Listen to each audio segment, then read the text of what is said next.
সুপ্রিয় দর্শক, আসসালামু আলাইকুম। বরাবরের মতন নতুন আরেকটি রেসিপি নিয়ে চলে আসলাম আপনাদের মাঝে। আজকে আমি তৈরি করে দেখাবো বেকারি স্টাইলের কেক। হঠাৎ করে মন চাচ্ছিল যে বেকারি স্টাইলের কেক বানাবো, তাই চলে আসলাম ঝটপট কিচেনে। এখানে আমি রুম টেম্পারেচারে 2টি ডিম নিয়ে বিট করে নিচ্ছিলাম। এখানে যখন হালকা ফমি হয়ে আসবে তখন আমরা সুগার অ্যাড করে দিব। এখানে আমি 1/3 কাপ চিনি নিয়ে নিব। নিয়ে হালকা যখন একটু ফমি ভাব হবে তখনই আমরা এখানে 1/3 কাপ চিনি দিয়ে নিব। এটারে আপনারা ব্লেন্ডারে একটু গুঁড়ো করে নিতে পারেন, বড় দানার চিনি হলে। আর ছোট দানার চিনি হলে এভাবেই আপনারা বিট করে নিতে পারেন। তো আমারটা ছোট দানার চিনি, এজন্য আমি এখানে আর ব্লেন্ডারে গুঁড়ো করব না। আমি ডিমের সাদা অংশ আর কুসুম একসাথে করে আমি ডিম চিনি দিয়ে আমি বিট করে নিব।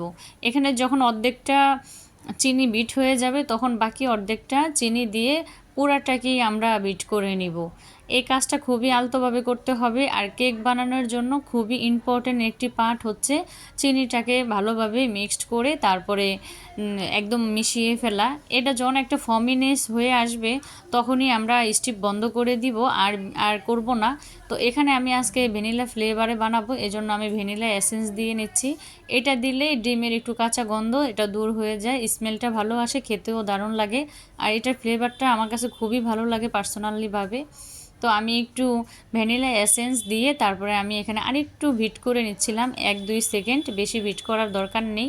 আপনারা এখানে চাইলে রান্নার রেগুলার সয়াবিন তেলও এড করতে পারেন, আর না দিলেও কোনো সমস্যা নেই। আমি এখানে হালকা 1/4 কাপ আমি চিনি দিয়ে নিলাম, আর এখানে 1/3 কাপ এরকমই হবে আমি একটু সয়াবিন তেল দিয়ে নিলাম। এটা আপনারা আন্দাজ মতো দিতে পারেন, আমি আন্দাজ মতন দিয়ে নিলাম।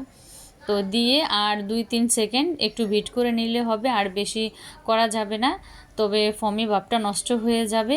এই তো আমার করা হয়ে গেছে। এখন আমরা শুকনো উপকরণগুলো চেলে নিব কেকের একটা বেস তৈরি করার জন্য। এখানে আমি 1/4 কাপ ময়দা নিয়েছি, সেখান থেকে আমি আবার 1 টেবিল চামচ ময়দা সরিয়ে রাখবো। তো এখানে আমি কর্নফ্লাওয়ার দিয়েছি 1 চা চামচ, আর বেকিং পাউডার দিয়ে দিছি 1/2 চা চামচ, আর বেকিং সোডা দিয়ে দিচ্ছি 1/2 চা চামচ। আর কর্নফ্লাওয়ার তো আমি আগেই দিয়েছি, আর সেখান থেকে 1 টেবিল চামচ ময়দা আমি তুলে রেখে দিব। এটা হচ্ছে সঠিক একটা মেজারমেন্টের জন্য এটা করা, মূলত আর কিছুই নয়। তো এই তো আমি এখন ভালোভাবে এগুলোকে চেলে নিব। এই শুকনো উপকরণগুলো যতবার আপনি চেলে নেবেন ততবারই আপনার একদম একটা ফর্মে একটা ভাব আসবে, আর ফিনিশিংটাও ভালো হবে। এই তো আমি একটু চেলে নিয়েছি।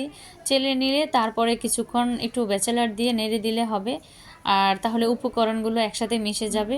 তো এখন অল্প অল্প করে ডিমের যে ফর্মি আমরা রেডি করে রেখেছিলাম সেটার সাথে এখন অল্প অল্প করে দিব, আর অল্প অল্প করে মেশাবো। একেবারে মেশানো যাবে না, তাহলে দলা পেকে যাবে আর একদম ভালো হবে না। তো এখানে অল্প অল্প করে দিতে হবে আর অল্প অল্প করে মিশিয়ে নিতে হবে, যেমন আমি মিশিয়ে নিচ্ছিলাম। ভিডিওটা একটু বড় হয়ে গেল, আপনারা একটু কষ্ট করে দেখিয়ে নেবেন। এখানে অনেক টিপস আছে যেগুলো দেখলে আপনারা সহজেই ঘরে বসে কেক তৈরি করে নিতে পারেন। বেকারি স্টাইলের কেক বাহিরে স্বাস্থ্যসম্মত না। ওরা এখানে স্যাগারিন ব্যবহার করে, ডালটা ব্যবহার করে, অস্বাস্থ্যকর জিনিস। আপনারা বাচ্চাদেরকে মেহমান আসলে ঘরে এইভাবে করেই আপনারা কেক তৈরি করে দিতে পারেন। এভাবে খেলে ঘরের উপাদান দিয়ে স্বাস্থ্য ভালো থাকে। আর এগুলো আমাদের ঘরে ময়দা, ডিম, চিনি, তেল সব কিছুই থাকে। তো আমি এখানে একটু অরেঞ্জ ফ্লেভার দিয়ে নিচ্ছি। অরেঞ্জ ফ্লেভারটাও আমার কাছে বেশ ভালো লাগে।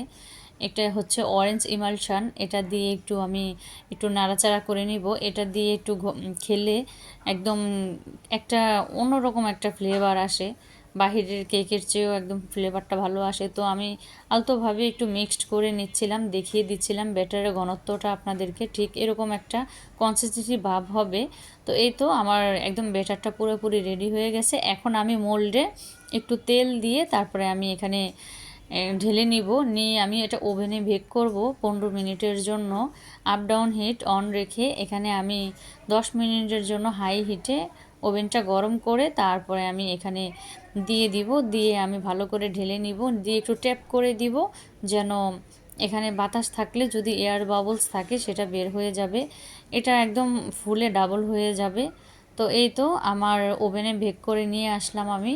তো এখন আমি এখানে একটু আমি ডেকোরেশনের জন্য এগুলো দিয়েছিলাম। তো এখন আমি এটাকে মোল্ড আউট করে নিব। খুব সহজেই আপনারা ঘরে বসে খুব সহজভাবে আপনারা এই কেকটি তৈরি করে নিতে পারেন। একদম খেতে অসাধারণ। অরেঞ্জ ইমালশন দিয়েছি, ভ্যানিলা এসেন্স, ফ্লেভারটা খুবই ভালো খেতে। তো আমি ক্লিন করে এখন পিস পিস করে বেকারি স্টাইলে আমি কেটে নিব। আমার রেসিপিটা যদি ভালো লাগে তাহলে আমার চ্যানেলটা সাবস্ক্রাইব করে দিবেন, ভিডিওটা শেয়ার করে টাইমলাইনে রেখে দিবেন, ফ্রেন্ড সার্কেলের কাছে পৌঁছে দিবেন যেন আমার ভিডিওটা দেখে। আর আপনারা সুন্দর সুন্দর কমেন্ট করবেন যেন আমি নতুন আরেকটা রেসিপি তৈরি করতে উৎসাহিত হই, প্রাণবন্ত হয়, ভালো লাগে।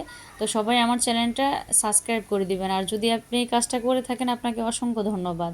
আর লাইক দিতে ভুলবেন না, সুন্দর সুন্দর কমেন্ট করবেন আর আমার চ্যানেলের সাথেই থাকবেন, তাহলে নতুন নতুন রেসিপি পাবেন আপনারা। আমার চ্যানেলে অলরেডি অনেক রেসিপি দেওয়া আছে, আপনারা দেখে আসতে পারেন। তো এই তো আমার কেকগুলো আমি কেটে দেখিয়ে দিচ্ছিলাম কতটা স্পঞ্জ হয়েছে, আর ফ্লেভারটা আর বলার মতো না। তো সবাই ভালো থাকবেন, সুস্থ থাকবেন, আমার চ্যানেলের সাথে থাকবেন। আসসালামু আলাইকুম।